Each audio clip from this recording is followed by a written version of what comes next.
आणि शाकंभरीस्तव प्रातः स्मरामि तव शङ्करी वक्त्रपद्मम् कान्ताळकं मधुरमन्दस प्रसन्नं काश्मीरिदर्पमृगनाभिलसल्ललाटं लोकत्रयाभयतचारो विलोचनात्यं।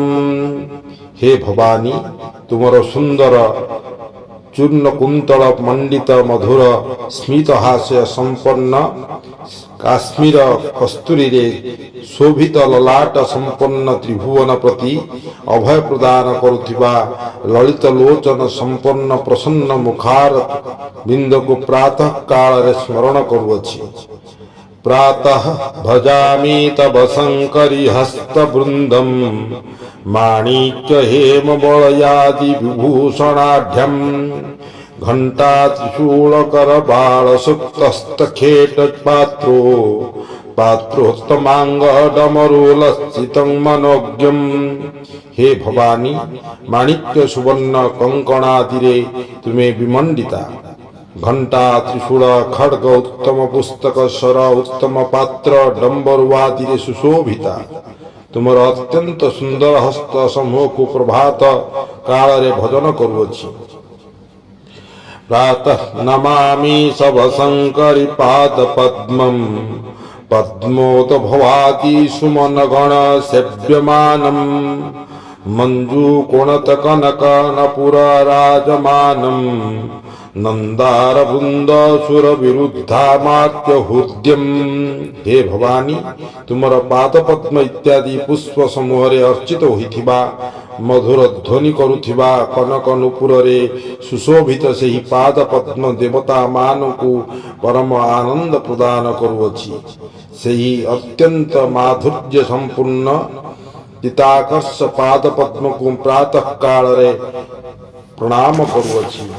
प्रातः स्तुवे च तव शंकरी दिव्यमूर्ति कादम्ब काननगतं करुणारसाद्यं कल्याणधाम नवनिरदनीरभासं पंचास्य जानलसितं परमर्तिहन्तीं।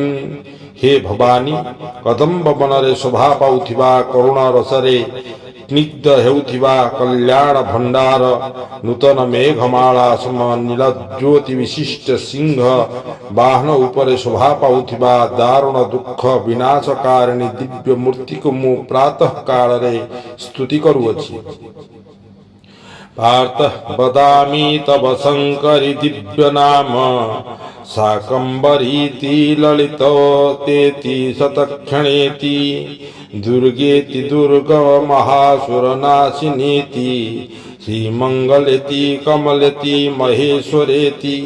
हे भवानी, प्रातः काल रे मु तुमर शाकंभरी ललिता शतक्षणा दुर्गा दुर्गम महासुरनाशिनी श्री मंगला कमला माहेश्वरी एही दिव्य नाम गुड़िक उच्चारण करुअछि।